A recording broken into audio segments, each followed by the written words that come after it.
दोस्तों स्टडी 91 के YouTube channel में आप सभी का बहुत बहुत स्वागत है। दोस्तों आज आपको स्वैग सीरीज में एक और शानदार सी क्लास लेकर आए हैं जिसमें आज हम चर्चा करेंगे समास के मिक्स सवाल। जी हाँ दोस्तों, आज कोई हमारे लिए बाधा नहीं है, आज कोई सीमा निर्धारण नहीं है और आज मैं आपसे कुछ भी कहीं से भी सवाल करूंगा और आपको जवाब देना पड़ेगा। जी हाँ, इतना मेहनत करके आपको पढ़ाया गया, आपको चीजें समझाई गई, एक एक समास के बारे में मैंने विस्तार से बताया। ऐसी क्लास दिया जो हम अपने पेड प्रोग्राम में देते हैं। आज वैसी क्लास दोस्तों आपको यूट्यूब पर मिल चुकी है और अब जाकर के अगर आप इन सवालों का जवाब नहीं दे पाएंगे, कसम से बहुत बेइज्जती होगी। ठीक है, आपको तो मैं नहीं कहूंगा, लेकिन मैं खुद चुल्लू भर पानी में डूब मरूंगा कि यार इतना समझाने सिखाने के बाद मेरे बच्चे कर नहीं पा रहे हैं, कहां पे दिक्कत आ रही, क्यों दिक्कत आ रही है। तो कॉपी कलम लेके बैठिए और हल करने का प्रयास करिए। मुझे एक एक सवाल का सही जवाब चाहिए, मुझे 50 में 50 चाहिए। ठीक है, मुझे कम नहीं चाहिए, नहीं मुझे कम नहीं चाहिए। क्यों कम चाहिए भाई? मैंने पूरा मेहनत किया है, मैंने हर तरीके से आपको सिखाने का प्रयास किया है, फिर आपसे एक सवाल गलत क्यों होगा? नहीं गलत होना चाहिए, चाहे वो अपवाद वाले सवाल हो, चाहे वो बिना अपवाद वाले सवाल हो, उन सभी सवालों को सही करना ही होगा आपको।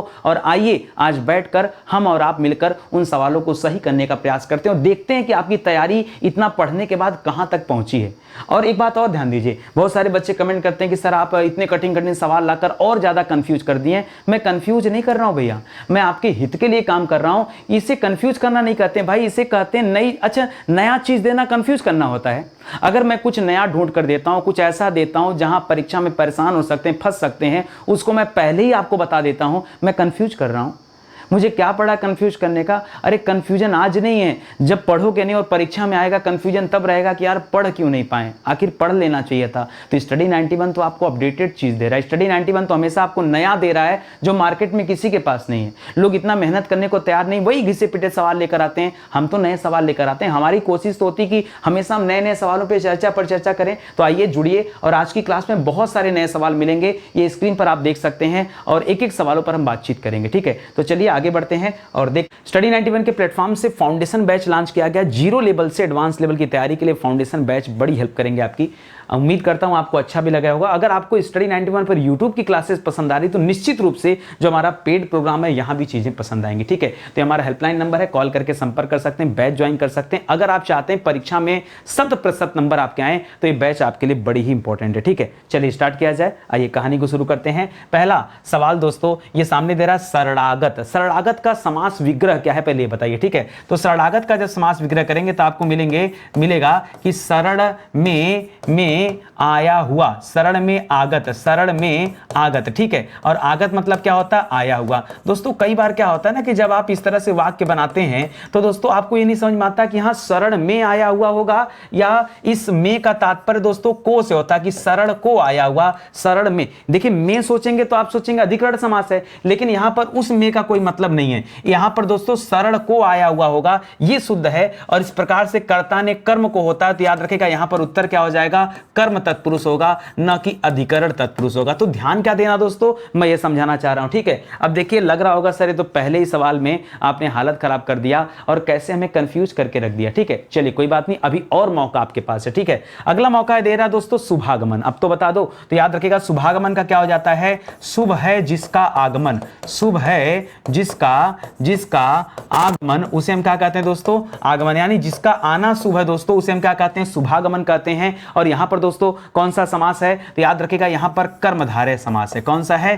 कर्मधारय। जो आप अभी इतना धीरे धीरे बताने का प्रयास कर रहे हैं, थोड़ा सा तेज बताइए। ठीक है, और जल्दी बताइए। ठीक है, चलिए आगे देखिए। सतमासा। सतमासा मतलब क्या हो जाता है? 7 मास। मास मतलब होता है महीना। 7 महीनों का समूह, जो 7 महीनों का समूह उसे सतमासा कहते हैं। और पहला पद अगर संख्यावाची हो तो जवाब क्या होता है दोस्तों? जवाब होता है द्विगु समास। क्या होता है? द्विगु समास। इसलिए यहां पर क्या हो जाएगा? द्विगु हो जाएगा। 31 का क्या हो जाएगा दोस्तों? तो याद रखेगा 30 और 1, यही तो पढ़ते हैं 30 और 1, इसको 31 कहते हैं। और बताया था कि जहां कहीं नंबरिंग होगा वो द्विगु नहीं होगा, वो क्या होता है दोस्तों? द्वंद्व समास होता है। और द्वंद्व में इतरेतर द्वंद्व में आता है। कहां पर आता है दोस्तों? ये कौन सा द्वंद्व है दोस्तों? द्वंद्व में भी जब आप द्वंद्व की वैरायटी पढ़ते हैं तो वहां पर पढ़ते हैं इतरेतर द्वंद्व। ये जितने ही पूर्णांक वाले सवाल आ जाए, 50, 55, 60, 52, 53, 51, 11, 12, 14, 24, इस तरह के सवाल दे दें तो याद रखेंगे वहां पर समास क्या करेंगे? इतरेतर द्वंद्व कीजिएगा। ईश्वर दत्त मतलब क्या होता है?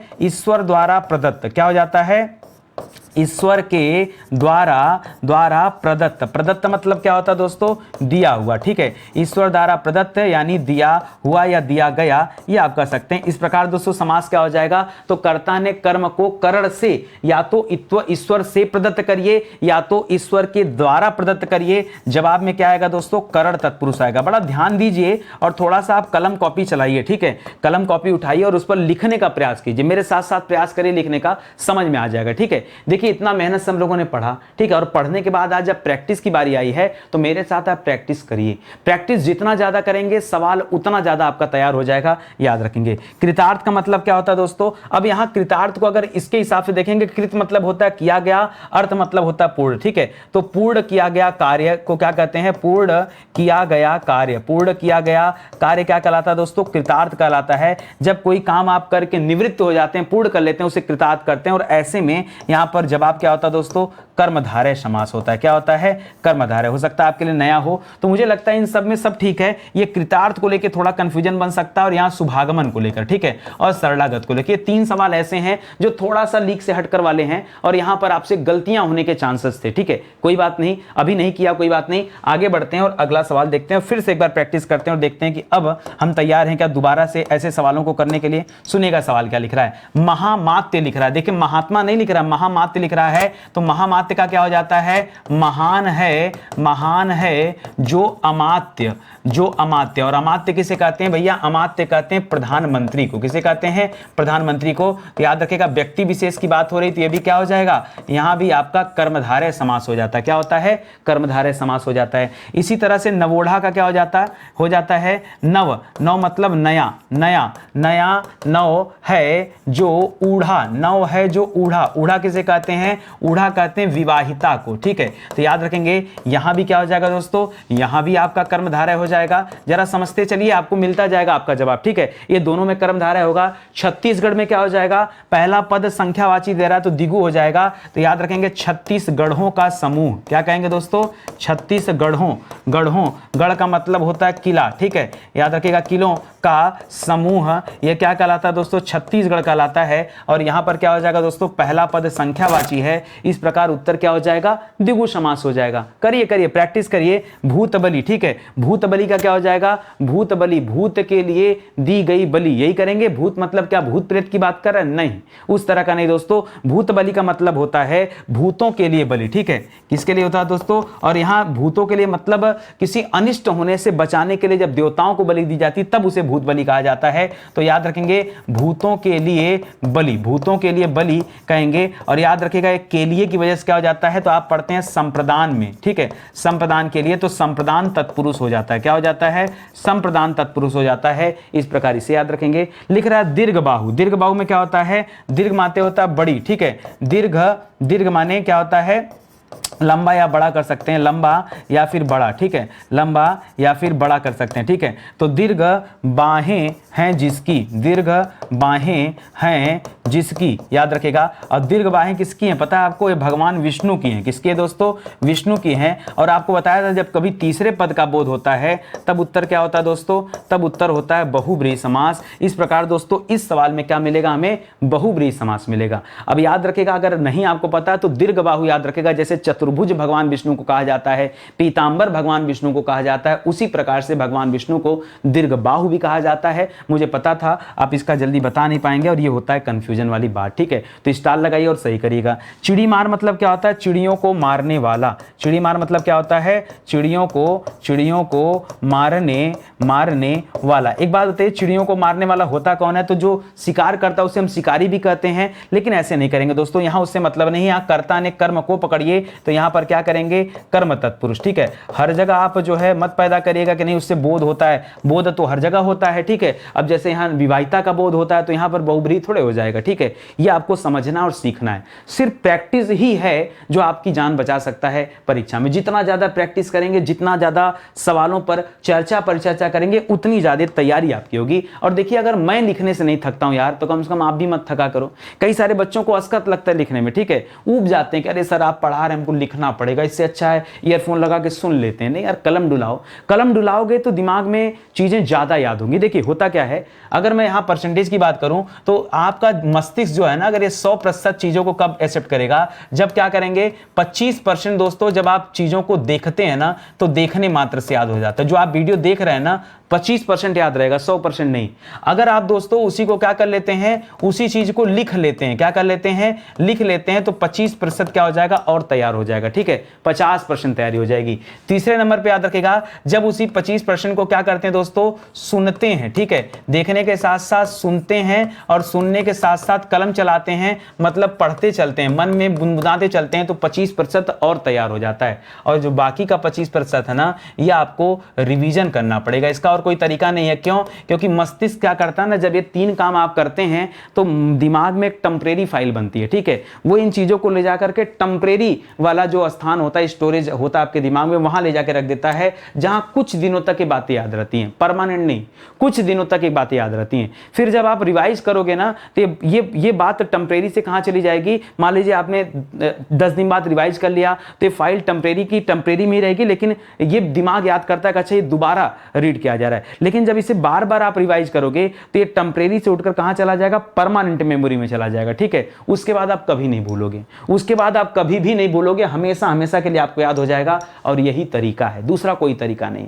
ये मैं साइंटिफिक तरीके बता रहा हूं कि आप कैसे चीजों को याद रख सकते हैं। कोई भी विषय पढ़िए, उसको इसी हिसाब से पढ़िए, ना याद हो जाए तो मुझे कंप्लेन करिएगा कि नितिन सर आपने कुछ कहा था, ये तरीका काम नहीं करता। ठीक है, तरीका तो यही है और काम भी यही करेगा। इसलिए मैं बार बार कहता हूं कि अभी वर्तमान में आप वीडियोस को देख रहे हैं और मन सुन भी रहे हैं, समझ भी रहे हैं, तो आपका 25% की तैयारी हो गई है। अगर साथ साथ कलम डुला लेंगे ना, तो 25% की तैयारी और हो जाएगी। ठीक है, और बाकी का 25% तो अलग से रिवीजन करने से होगा। और अंतिम वाला जो दोस्तों, वो अगर ये 3 काम करते हैं ना, तो लिखना, पढ़ना, देखना और सुनना, ये 75% तैयार कर देता है। मैं इसीलिए हाथ जोड़ता हूं भैया। और आपका हाथ क्यों जोड़ रहा हूं बताइए? अरे ताकि ये टेम्परेरी वाले स्टोरेज में ना जाए, ये परमानेंट स्टोरेज में जाकर सेव हो जाए। ठीक है, आइए आगे बढ़ते हैं। लिख रहा है ग्रामवासी। ग्रामवासी का क्या हो जाता है दोस्तों, तो ग्राम का मतलब होता है गांव, ग्राम का क्या मतलब होता है, गांव, गांव, और वासी मतलब होता है वास करने वाला। तो गांव में वास, वास का मतलब क्या हो जाता है, निवास। ठीक है, गांव में वास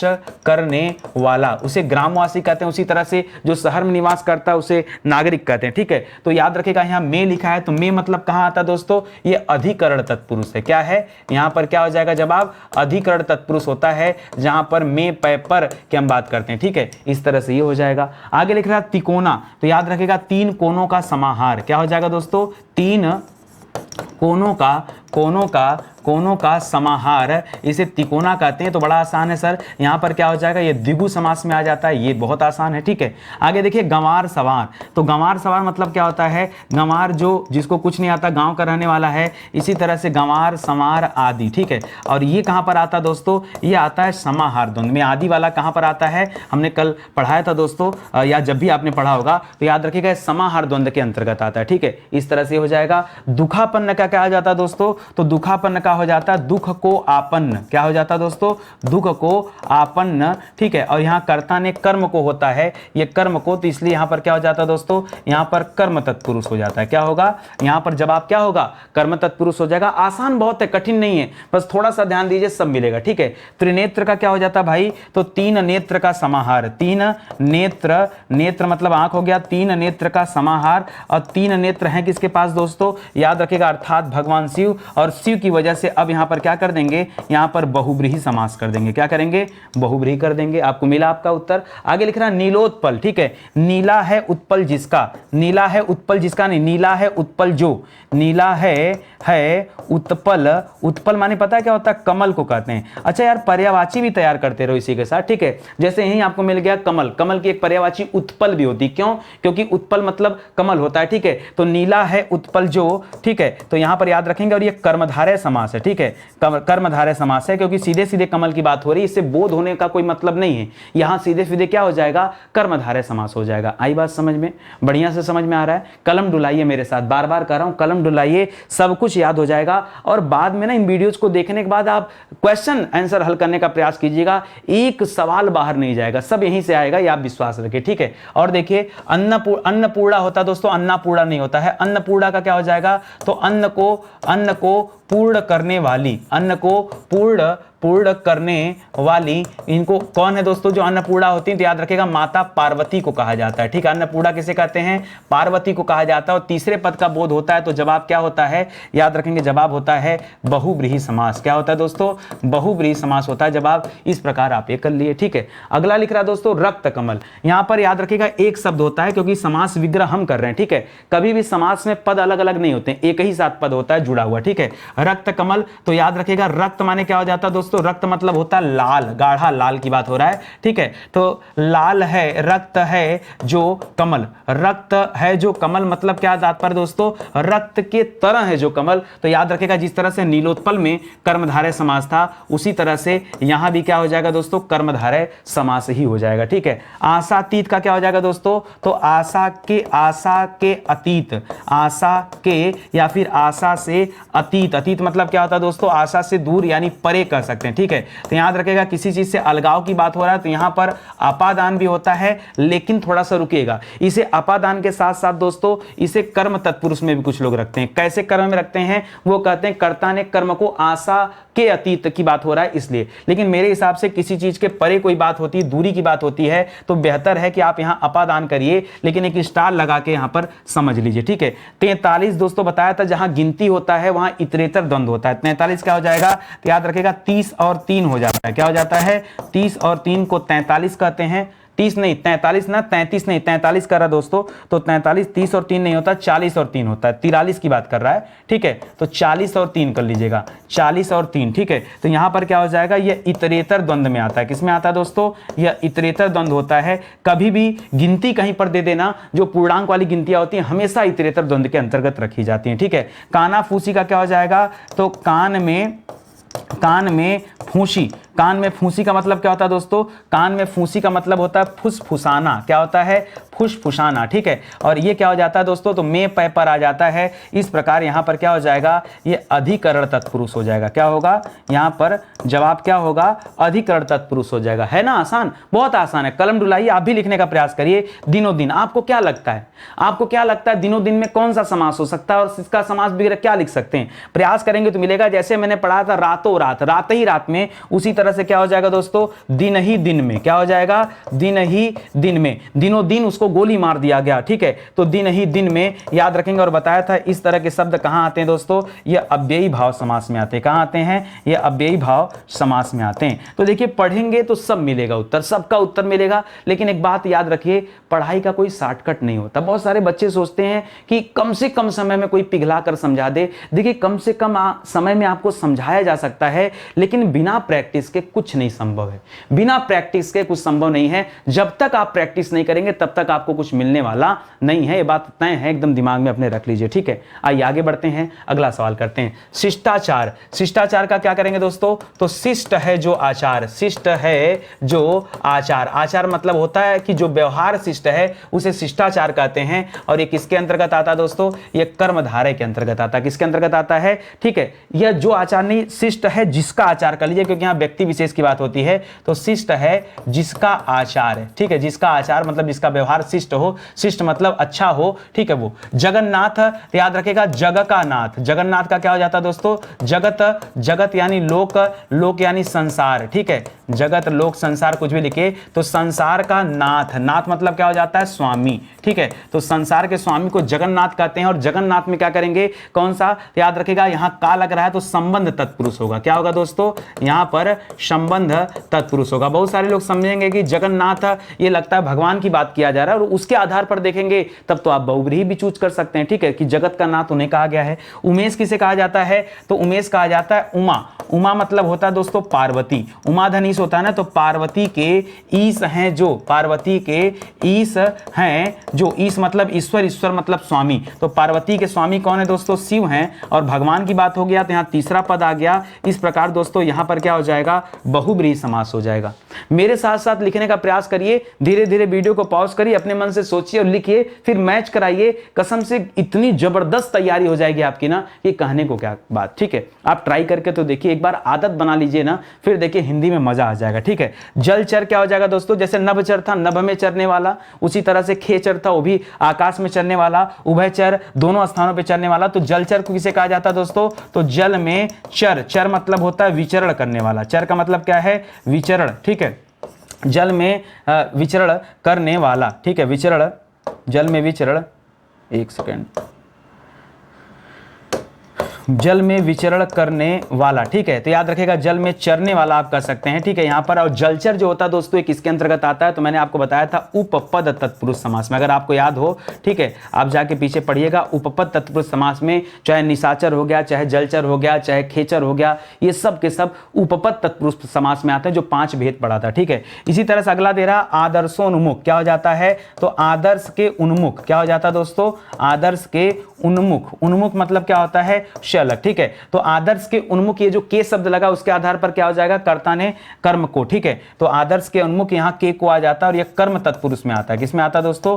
कर्म तत्पुरुष में आता है, ठीक है। तो इस तरह का यहाँ पर क्या हो जाएगा? ये हो जाएगा। वैसे आदर्श के उन्मुख नहीं, आदर्श को उन्मुख कर सकते हैं, ठीक है। बीचों बीच में कहते हैं, तो याद रखिएगा बीच के भी बीच में, बीच के भी बीच में, बीचों बीच का मतलब क्या होता है? बीच के भी बीच में, ऐसे रातों रात, दिनों दिन, बीचों बीच, इन सब में हमने क्या पढ़ा है? यहाँ पर अव्ययी भाव समास होता है। क्या होता है दोस्तों? यहाँ अव्ययी भाव समास होता है, ये आपने देखा है, ठीक है। तो समझ में आ रहा है अच्छे से आपको? बढ़िया, कोई दिक्कत आपको नहीं है ना? इसी तरह से प्रैक्टिस करते चलिए, और अपने पास दोस्तों स्टडी 91 की किताबें रखिए, ठीक है। देखिए इतनी किताबें नहीं, हम लोग अलग अलग परीक्षाओं पे काम कर रहे हैं, अलग अलग विषय पर काम कर रहे हैं, बहुत आहिस्ता आहिस्ता किताबें निकालते हैं, ठीक है, बहुत आराम से। ऐसा नहीं कि 1-2 महीना में भर के किताबें लॉन्च कर दिया, नहीं, उस पर काम होता है, मेहनत होता है, और तब किताबें आती हैं। तो मौका है आपके पास, एक बार स्टडी 91 की किताब लेकर देखिए, और इसमें दोस्तों 5000 सवाल और 500 पेज की किताब है, ठीक है। बहुत शानदार सी किताब है, लेंगे और प्रैक्टिस करेंगे तो मजा आ जाएगा, ठीक है। और कहां से मिलेगी किताब? तो ऑनलाइन ऑफलाइन हर जगह से ले सकते हैं।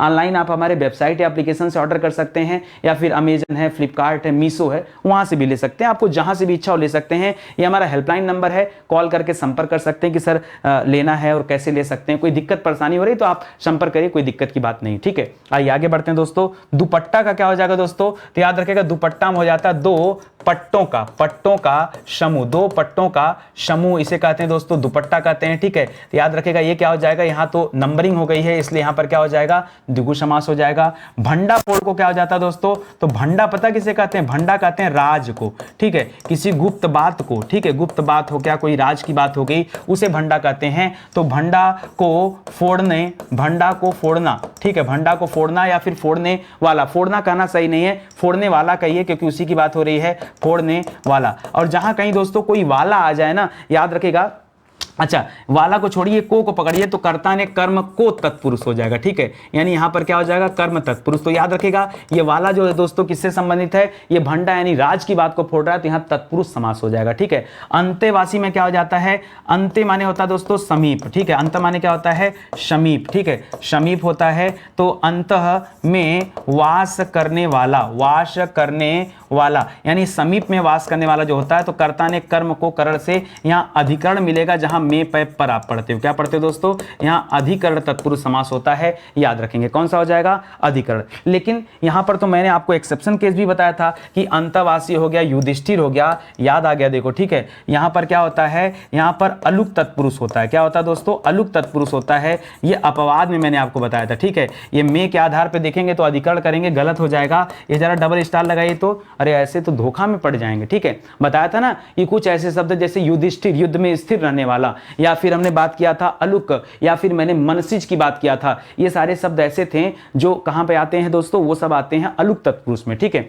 लिख रहा सीधा सादा, ठीक है। तो सीधा सादा आदि लिख लिया आपने, क्या लिख लिया? सीधा सादा आदि, ठीक है। और ऐसे आदि कहां पर आता है दोस्तों? ये समाहार द्वंद्व में आता है। कहां पर आता है? ये समाहार द्वंद्व के अंतर्गत आता है, याद रखेंगे, ठीक है। घुड़सवार क्या हो जाता है दोस्तों? तो घुड़ मतलब होता है घोड़े, घोड़े पर सवार, क्या हो जाता है? घोड़े पर सवार हो जाता है। तो यहाँ में पे पर आए, यहाँ पर दोस्तों अधिकरण तत्पुरुष होगा। क्या होगा यहाँ पर? यहाँ पर अधिकरण तत्पुरुष होगा, और ये आप ध्यान में रखेंगे, ठीक है। इसी तरह से लिख रहा है कलमुहा। कल हम लोग ने पीछे चर्चा किया था दो मुहा, तो दो मुहा एक सांप की प्रजाति होती है, इसलिए उसे बहुव्रीहि कहा जाता है। लेकिन कल मुहा दोस्तों क्या होता है, तो काला मुंह वाला, काला मुंह वाला कलमुहा, ठीक है, काला मुंह वाला। और यहाँ दोस्तों ये जो काले मुंह का संबंध है ना, ये कलमुहा पर याद रखेंगे कर्मधारय समास होगा। क्या होगा, कर्मधारय समास होगा, क्योंकि ये स्पेशली किसी व्यक्ति विशेष की बात होती है। या यहाँ पर आप कर सकते हैं काला है मुंह जो, ठीक है, इसका और भी कर सकते हैं काला है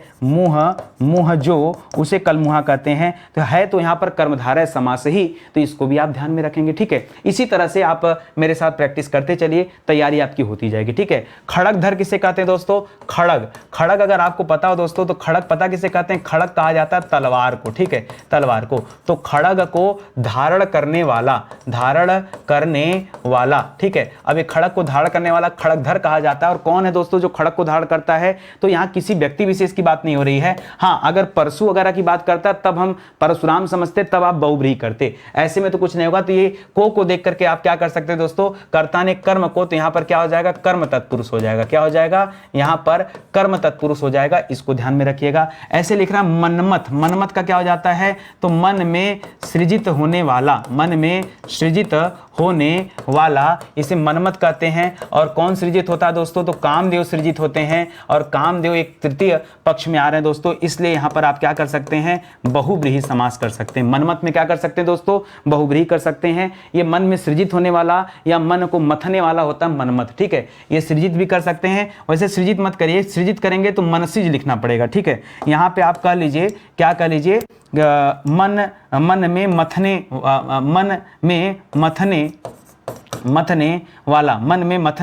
वाला, ठीक है, ये होने भी हटा दीजिए, ठीक है। मन में मथने वाला दोस्तों ये क्या कहलाता है, ये कामदेव है, ठीक है। तुलादान क्या होता है दोस्तों, तो तुला के बराबर दान, ठीक है, तुला बराबर दान, ये तुला दान होता है। आपको पता होगा दोस्तों, जो तराजू होता है उसी को तुले दान कहते हैं, उसमें दोनों तरफ एक ही होता है। यहाँ पर दोस्तों लुप्त पद तत्पुरुष समास होता है, ये भी एक्सेप्शन केस में है दोस्तों, लुप्त पद तत्पुरुष समास होता है। देखिए रटना पड़ेगा, आप कहेंगे सर कैसे, तो बस कुछ उपाय नहीं है, कुछ चीजें हिंदी में ऐसी हैं जिन्हें आप याद करने में आपकी भलाई है। तो जब आप प्रैक्टिस करेंगे तब आपको ऐसी चीजें मिलेंगी और आपको बार बार ध्यान आएगा कि इस पर हमको दिमाग नहीं खर्च करना है, यहाँ पर सीधे सीधे हमें अपने उत्तर को लेकर चलना है। पुरुषोत्तम का क्या हो जाता है दोस्तों, तो पुरुषों में उत्तम है जो, पुरुषों में उत्तम है जो, पुरुषों में उत्तम है जो और कौन उत्तम दोस्तों, भगवान श्री रामचंद्र जी हैं, उन्हीं को पुरुषोत्तम कहा जाता है। तो यहाँ भी आपका जवाब क्या हो जाएगा, बहुव्रीहि हो जाएगा। और ऐसे तो दोस्तों इसको कर्मधारय में भी कुछ लोग रख लेते हैं, वैसे आप बहुव्रीहि में भी कर सकते हैं और इसका उत्तर आप कर्मधारय में भी कर सकते हैं, ठीक है। तो परीक्षा में देखिएगा जो ऑप्शन रहेगा उसको आप टिक कर सकते हैं, दोनों को, ठीक है, इसको ध्यान रखेंगे। वैसे ज्यादातर दोस्तों ये पुरुषोत्तम जो होता है कर्मधारय ही देता है, बहुव्रीहि ऑप्शन देता नहीं जल्दी, ठीक है। लाजवाब, तो याद रखेगा लाजवाब का बताया था जिसका जवाब नहीं है, ठीक है, जिसका जवाब नहीं है उसे क्या कहते हैं, लाजवाब कहते हैं दोस्तों। और यहाँ पर क्या हो जाएगा, ये अव्ययी भाव समास हो जाएगा, ठीक है, क्योंकि अव्यय है यहाँ पर, तो याद रखेंगे इस तरह से अव्ययी भाव समास हो जाएगा। करोड़पति का क्या हो जाता है दोस्तों, करोड़ों का पति है जो, ठीक है, करोड़ों का पति मतलब होता है स्वामी यानी मालिक, ठीक है, याद रखेगा स्वामी है जो, ठीक है। यहाँ पर भी क्या होता है दोस्तों, ये कर्मधारय समास हो जाता है, क्या होता है, कर्मधारय समास हो जाता है। इस प्रकार आपने इसे भी कर लिया, ठीक है। तो बहुत आसान है, डिफिकल्ट बिल्कुल नहीं है। अब इतना पढ़ने के बाद आपको बैकफुट थोड़े होना है, आपको तो और चीजें सीखकर और चीजें समझकर आगे लेकर चलना। अच्छा एक बात और बता दूं, आप सोचिए मैं आपको जो भी पढ़ाया पीछे जितना भी, मैं चाहता तो उन्हीं में से सवाल उठा लेता और वही चीजें देता तो आपको याद रहती, लेकिन मैंने ऐसा नहीं किया। किसके लिए, ये आपकी भलाई के लिए। यहाँ पर आप देखेंगे ना तो ऑलमोस्ट दोस्तों आपको नए सवाल मिलेंगे, जो हमने पीछे पढ़ा है ना वो हमने डिस्टर्ब नहीं किया कि यार अगर उसी को हमको फिर पढ़ाना है तो मतलब क्या निकलेगा, तो खाना पूर्ति वाली बात हो गई ना, तो हमें वो काम नहीं करना। आप देखिए आपको लग भी रहा होगा कि हाँ नितिन सर बिल्कुल सही कर रहे हैं और यहाँ पर हमें नई चीजें दे रहे हैं, नए नए सवाल दे रहे हैं, ताकि उन सवालों को भी हम प्रैक्टिस कर लें, सवाल और तैयार हो जाए। जैसे मनमत दिया था देखिए, उसी तरह सरचीज दे रहा। सर किसे कहते हैं दोस्तों, सर कहा जाता है सरोवर को, सरोवर मतलब तालाब, सरोवर मतलब क्या हो गया, तालाब झील, ठीक है। तो सर में यानी तालाब में सृजित होने वाला क्या हो जाएगा दोस्तों, सृजित होने वाला, ठीक है। याद रखेंगे। और यहां पर दोस्तों क्या हो जाएगा, तो देखिए तालाब में जो सृजित होता है। अब यहां पर अगर आप में के आधार पे चलेंगे तो बच्चे ही सोचेंगे अधिकरण है, लेकिन दोस्तों मैंने आपको बताया था सरसिज क्या होता है, यह अलुक तत्पुरुष में आता है। ठीक है, अगर आपको याद हो तो याद कर लीजिए, यह अलुक तत्पुरुष में आपको बताया गया था। बहुत इंपॉर्टेंट दोस्तों सवाल है, याद रखेंगे, इसीलिए स्टार लगा के पढ़ा रहा हूं ताकि गलती मत करिएगा। ठीक है, रति पति क्या हो जाएगा दोस्तों, तो रति के पति हैं जो, रति के पति हैं जो, वो रति पति होते हैं। रति के प्रति कौन है दोस्तों, याद रखेगा यह इंद्रदेव की पत्नी का नाम है, तो इससे इंद्र का बोध हो रहा है। इसका मतलब यहां पर क्या हो जाएगा, बहुब्रीहि समास हो जाएगा। क्या हो जाएगा, बहुब्रीहि समास हो जाएगा। ये भी आसानी से कर लिया आपने। धर्माधर्म का क्या हो जाएगा, तो या तो धर्म होगा या तो अधर्म होगा, तो धर्म या अधर्म लिखेंगे। इस प्रकार दोस्तों जहां या आता है आप जानते हैं कि वहां पर क्या होता है, वैकल्पिक द्वंद्व होता है। क्या होता है, यहां वैकल्पिक द्वंद्व की बात आती है, या आपने वैकल्पिक द्वंद्व कर लिया। ठीक है, आगे देखिए तुलसी कृत हो गया, तो तुलसी द्वारा कृत, याद रखिएगा तुलसी द्वारा कृत मतलब किया गया या रचित। कृत का मतलब क्या होता है, रचित या कृत। ठीक है, तो याद रखिएगा कर्ता ने कर्म को करण से, तो तुलसी से किया गया, तुलसी के द्वारा किया गया, तो से या वो दोनों आ सकता है। तो याद रखेंगे करण तत्पुरुष में आता है। करण तत्पुरुष की पहचान दोस्तों के द्वारा भी होता है, अगर आपको ध्यान है तो। ठीक है, यह भी इंपॉर्टेंट हो गया। हरफन मौला का क्या हो जाता है, हरफन यानी हर पल क्या हो जाता है दोस्तों, हर पल मौला। ठीक है, हर पल मौला। ठीक है, या प्रत्येक पल, इसको अपने भाषा में लिखना पड़ेगा ना, ये तो ऐसे थोड़े काम चलेगा। ठीक है, तो इसको लिखिए पहले, इसका क्या होगा, प्रत्येक क्षण या प्रत्येक पल, पल लिखिए चाहे क्षण लिखिए, प्रत्येक क्षण मौला रहने वाला। ठीक है, मौला मतलब क्या होता है दोस्तों, मौला मतलब कहा जाता है कार्य कुशल को। ठीक है, जो हर क्षण क्या रहता है, कार्य कुशल होता है मौला। ठीक है, उसे कहा जाता है। तो ये प्रत्येक, ये हरफन मौला किस में आ जाता है दोस्तों, तो प्रत्येक, ऐसे कर सकते हैं इसको, प्रत्येक क्षण में मौला या कार्य कुशल। तो में को देख करके दोस्तों यहाँ अधिकरण तत्पुरुष आपको करना पड़ेगा। क्या करना पड़ेगा, अधिकरण तत्पुरुष करना पड़ेगा, क्योंकि वहीं पर दोस्तों ये में पेपर की बात आती है। ठीक है, तो प्रत्येक क्षण में कार्य कुशल जो है उसे हरफन मौला कहते हैं। ठीक है, पुच्छल तारा, पुच्छल तारा किसे कहते हैं, याद रखेगा पूंछ वाला तारा, पूंछ वाला तारा, या ऐसा तारा जिसके क्या हो दोस्तों, पूंछ हो, तो पूंछ वाला तारा हो जाता है। लेकिन अब इसका समास विग्रह तो आपने अपने लैंग्वेज में कर दिया, होगा क्या दोस्तों, याद रखेंगे ये कर्मधारय समास है। ठीक है, नया है, नया सवाल है आपके लिए। ठीक है, मैंने आपसे कहा ना, चाहता तो मैं पीछे के घिसे पीटे सवाल दे सकता था, लेकिन हमें वो काम नहीं करना। हमें हमेशा दोस्तों नए नए सवाल देने हैं ताकि तैयारी आपकी बेजोड़ रहे, बेहतर रहे। ठीक है, समझ में आ गया। पुच्छल तारा में कौन सा समास होगा, याद रखेंगे कर्मधारय समास होगा। देवर्षि, ऐसे हमने दोस्तों राजर्षि पढ़ाया था, तो ऋषि जैसा राजा। ठीक है, उसी तरह से देवर्षि क्या हो जाएगा, तो ऋषि जैसा देवता। देवर्षि में क्या हो जाएगा दोस्तों, ऋषि जैसा देवता, ये देवर्षि हो जाता दोस्तों। और यहां पर समास कौन सा आ जाएगा,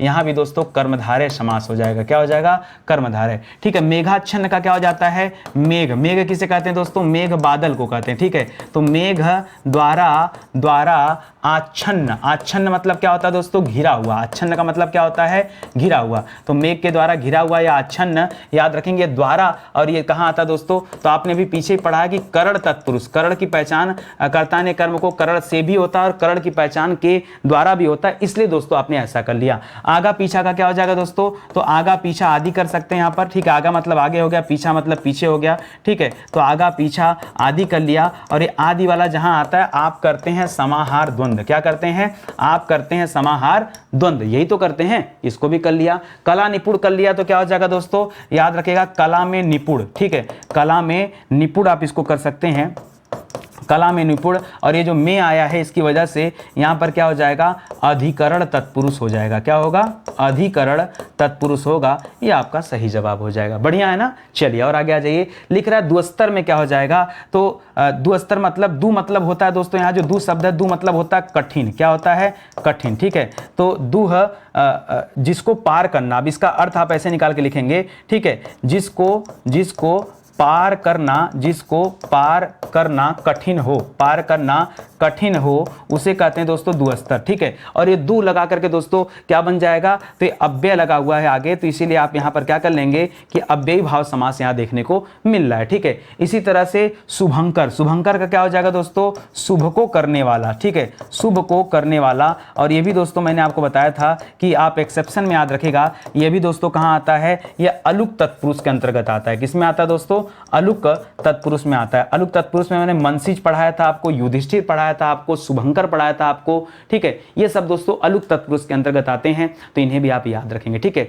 सवाल यहीं से बनेगा, सवाल कहीं बाहर से नहीं जाएगा। मेहनत आपको करना है, प्रैक्टिस आपको करना है, चीजों पर ध्यान देना है। आज पढ़े रहोगे, एक बार रिवाइज कर लोगे, सारा कॉन्सेप्ट क्लियर हो जाएगा, ठीक है। सूची भाव मैंने आपको सिखाया कि अलग अलग नहीं रहेगा, एक साथ रहेगा, ठीक है। तो याद रखिएगा सूची, अच्छा सूची दोस्तों पीछे आपने पढ़ा था रति, ठीक है। रति याद रखिएगा, ये इंद्र की पत्नी का नाम है। क्या नाम है? इंद्र की पत्नी का नाम है दोस्तों रति। उसी तरह से सूची जो शब्द लिख रहा है दोस्तों, तो सूची मतलब क्या होता है, लोग समझते हैं यहां से जोड़कर, नहीं। सूची का मतलब होता है पवित्रता। क्या होता है? सूची का मतलब होता है पवित्रता। तो सूची भाव मतलब पवित्रता का भाव हो गया। तो ये का जो पकड़ लिया आपने, का के आधार पर आपने बताया कि यहां पर क्या दोस्तों, यहां पर संबंध तत्पुरुष है, क्योंकि यहां पवित्रता के भाव की बात की जा रही है, तो उसी से संबंधित दिखाया जा रहा है, ये आप सोचेंगे। लेकिन ये भी आप एक्सेप्शन केस में नोट करिए, ये आपको शायद पढ़ाया गया कि नहीं पढ़ाया गया मुझे नहीं पता, लेकिन ध्यान दीजिएगा दोस्तों, यहां पर आपका जवाब क्या होगा, यहां पर आप संबंध तत्पुरुष मत करिएगा, ये प्रादि तत्पुरुष में आता है। किसमें आता है दोस्तों?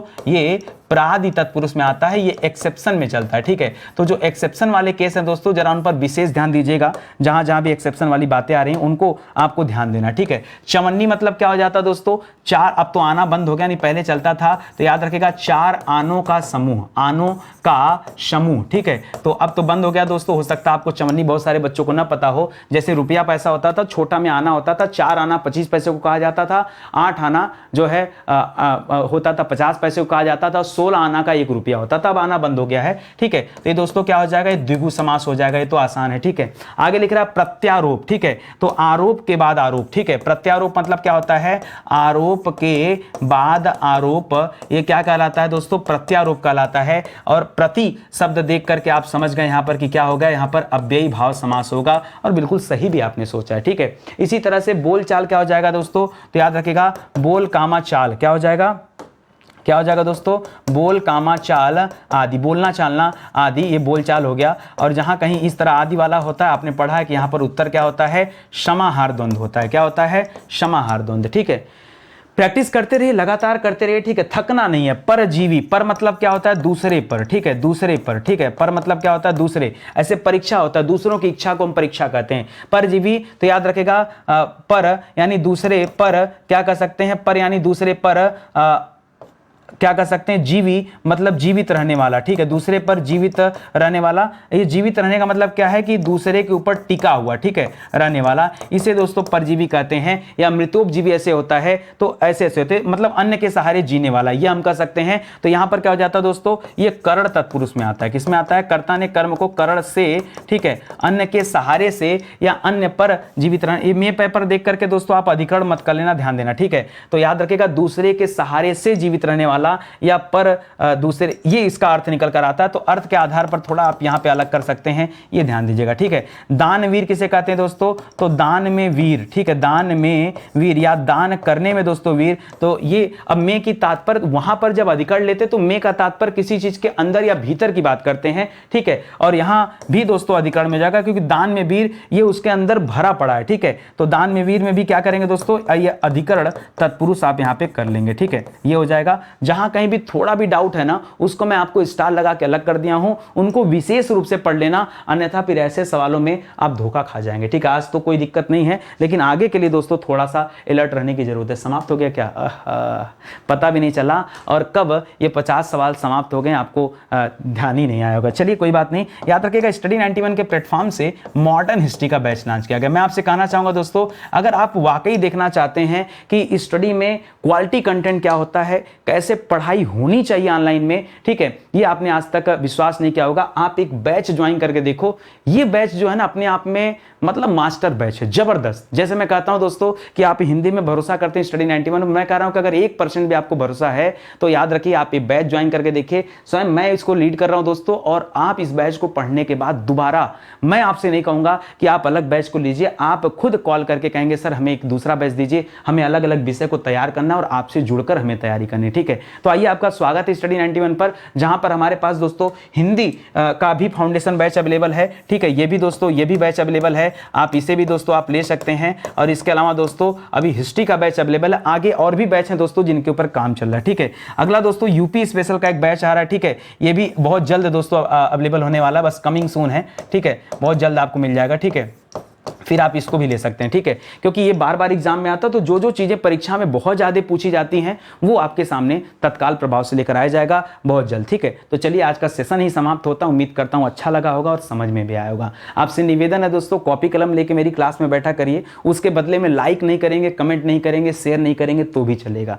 देखिए, हमें हमारी उद्देश्य पूरा करना, और उद्देश्य है आपकी सफलता, बाकी और कुछ नहीं मायने रखता। आपको ना खरीदना हो किताब मत खरीदिए, आपको नहीं ज्वाइन करना फाउंडेशन बैच मत ज्वाइन करिए, लाइक नहीं करना वो भी मत करिए, शेयर नहीं करने की इच्छा वो भी मत करिए, कोई कमेंट मत करिए, लेकिन कॉपी कलम लेके बैठिए। कम से कम अपने आप को तो आगे बढ़ाइए, आप अपने प्रति ईमानदार तो रहिए, इतना कर लीजिए वही काफी है। ठीक है, तो आज और ज़्यादा मैं कुछ नहीं कहना चाहूँगा, इसी के साथ आज छुट्टी दीजिए। चलते हैं दोस्तों, मिलते हैं अगले लेक्चर में, तब तक के लिए बहुत बहुत धन्यवाद आपका। जय हिंद, जय Bharat, thank you so much.